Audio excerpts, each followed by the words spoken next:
Life inside asylum accommodation. These exclusive pictures show that although it's often portrayed as luxurious, conditions inside are often very different. But who is profiting? An inquiry has found private companies are making billions due to flawed contracts and Home Office incompetence. The asylum system is broken. We're tied into these contracts that have cost the country billions. One of the first things I did when I became leader was acknowledge mistakes had been made. But we had an answer to this, which was the Rwanda scheme. Closing hotels to the public and using them to house asylum seekers was meant to be temporary during COVID, but their use soared and became a flashpoint for tensions over immigration. Small village, big problem! The government is trying to reduce their numbers, but nearly a third of all asylum seekers, 32,000, are still in hotels. Order, order. The Home Affairs Select Committee found the cost to the taxpayer of 10-year accommodation contracts signed by the previous government has tripled from 4.5 billion to 15.3 billion. Your founder recently entered the Sunday Times rich list because the profits from his fortune have increased by 35%. I can't really talk to kind of the wealth of Graham King, the chairman, and where he might make investments. The use of hotels has driven huge profits for private providers, nearly 400 million since 2019. It costs around £23 a night to house an asylum seeker in dispersal accommodation or shared housing, but £145 per night in a hotel. That's 6 times higher. Two companies, Mears and Clearsprings, agreed to pay back £46 million in excess profits, but the Home Office has yet to reclaim that money. These pictures show life inside the hotels.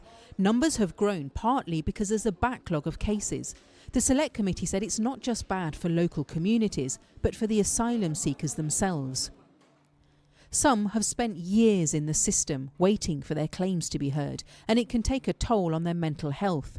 MPs say the Home Office has focused on short-term, reactive responses to the crisis. How are you? How have you been? After months in a hotel, Sinan was moved to this shared house managed by one of the private companies. If I go back to Iraq, that means I will be dead. Definitely I'll be dead. He's been waiting nearly 3 years to resolve his asylum claim. I don't know what to do. Like if I have nothing to do, I can't stay silent at home. I go to library, I go to any coffee shop just to do a searching, or sometimes I don't smoke actually, but I start smoking because of stress. There are a lot of British people Yes. who say it's unfair that Yes. asylum seekers get given a house, get £50 a week. To be honest, the priority should be for the native citizens. I see when I go to outside in Leicester City, every day I see new homeless people. That's why I am asking for the government if they offer the asylum seekers to have a job, to make use and to pay taxes. I want to help also. I want to participate in this country. The Select Committee wants the government to use break clauses within the accommodation contracts to end what it says is a failed, chaotic and expensive system. We focus a lot on blaming the asylum seekers for the cost of asylum accommodation, but actually we need to look at the arrangements that the Home Office has made with private contractors over a large number of years that are simply not value for money. Stephanie Harrison is a lawyer who acted for Swindon Council when it tried and failed to take on a private contractor over the state of its asylum properties. It's pretty much impossible for local authorities, given the limits of their resources, to take on these multi-million-pound companies who have very deep pockets. The Home Office told us it has already taken action, that it will close every single asylum hotel and is exploring the use of military bases and disused properties. Well, I'm joined now by the Labour MP and Home Affairs Select Committee member Chris Murray. It's hard to look at this and not just be furious. Yeah, absolutely. I mean, it is a public procurement scandal of the highest order. It goes back to 2019 when the Conservative government signed these contracts with these private providers. And these contracts were appalling. The Home Office was completely on the hook as the pandemic happened and people moved into hotels. But then when they stopped taking any decisions on asylum cases, the numbers just ballooned. And these private providers have been able to make huge profits on a system that is driving people absolutely bananas across the country, is doing a terrible job for the asylum seekers themselves, and is actually costing the taxpayer billions of pounds. Are we being ripped off by the providers? Yeah, completely. So we have found multiple instances of where the Home Office just did not have a grip on spiralling costs. As your report said, one of their founders has entered the Sunday Times rich list. There are numerous examples of this, and the problem is the Home Office just did not have a grip on the contracts. But we're a year and a half now into a Labour government. Isn't it reasonable to assume they would have got a grip on this by now? So the thing about these contracts is they were signed in 2019 and really, really badly structured. So the government is completely on the hook for them. There are things that can be done, like trying to claw back some of those profits. Actually, one of the best ways you deal with this in the immediate term is just getting as many asylum seekers through the system, and that's what's happening. But that's what they're failing to do, isn't it? I mean, if there are still 30,000 people living in asylum hotels, they have not gripped this. Yeah, it's far too many. And we've saved $1 billion so far, but there's way more to be done. I'm not for any sense saying it's not happening. I mean, do you think they should be treating this like the pandemic and moving civil servants from other departments into the Home Office and getting these people processed? Well, I think the pandemic is interesting because it does think of the parallel with the COVID contracts, and there is something about that here.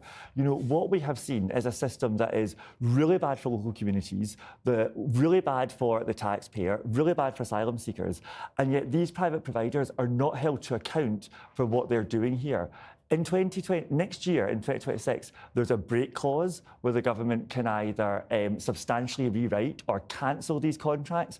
That's the first real opportunity to do something about it, apart from the smaller things you can do now. But isn't there also a political failure here, though? Because the communications around this are just making everybody more and more angry. It's feeding division. It's feeding political breakdown. It's helping your opponents in reform. So from a purely political point of view, this seems incompetent by Labour. Exactly. So the point about this is, as in any scandal, follow the money. Why are these providers keeping putting people in hotels when it's costing so much to the taxpayer? The reason is they're essentially incentivised to do that by these contracts the Tories signed. They get a share of profit, and if someone's in a much more expensive accommodation, they get more profit. And why can't they be unpicked? I mean, if we're being ripped off and money's been clawed back, why can't all those contracts be torn up? So this is it. There's two things. First of all, there's the fact that people in asylum hotels at all, and secondly is the Home Office gripping the contracts. What our report finds is that there is not confidence that the Home Office has been properly gripping these contracts as they ballooned. The task for the government now is, one, clear the backlog, doing that. Two, remove people who don't have a right to be here, doing that. Three, get a grip on these contracts. But that's the trouble. They're not really doing that, are they? Well, I mean, at the scale they need to be. So on either of those things. So absolutely, we definitely have to be focusing on getting the hotel use right down. The argument that the Home Affairs Committee is putting here is that it's these contracts that are actually the smoking gun and why we have so many hotels. I mean, we heard the gentleman in Darshna's piece there saying, let asylum seekers work. Asylum seekers used to be able to work much more easily. And the then Labour government stopped it, saying work was a pull factor. Now the argument is hotels are a pull factor. Which is it? Well, both actually are pull factors, which is why you've got to drive down on pull factors. There are other pull factors like the fact that we speak English we can do nothing about. Those are things we can do things about. But on asylum seekers working, actually, it hasn't been decided for an asylum seeker whether they've got a right to be here or not. The point is... But they would be less of a drain on the public if they were able to Yes, work. But it would be better to make that decision quickly, and if they don't have a right to be here, remove them. And if they do have a right to be here, then they have to work and pay for themselves. But getting that decision is what the last government utterly failed to do. So that's why we've ended up with this hotel crisis. So do you think if they clear the backlog, they should change the rules on work? Because that would transform all the housing situation, wouldn't it? If they've got work, they can go into the normal housing system. I think, Rent I or think if you buy. clear the backlog, that becomes a moot point because people will either be moving into the employment market or leaving the That's what I country. mean, So the thing is, if you clear the backlog, that becomes a theoretical argument rather than one. But they'll that still guy be in said. these houses of multiple occupancy. Yeah, there will be a need for asylum accommodation. There will be. The problem is, firstly, we need a huge demand for it because the Conservatives let the numbers build up so much. And secondly, it's the way we're doing it is possibly the worst way you could. It's the most expensive solution we've chosen. Chris Murray, thank you very much indeed. Thank you.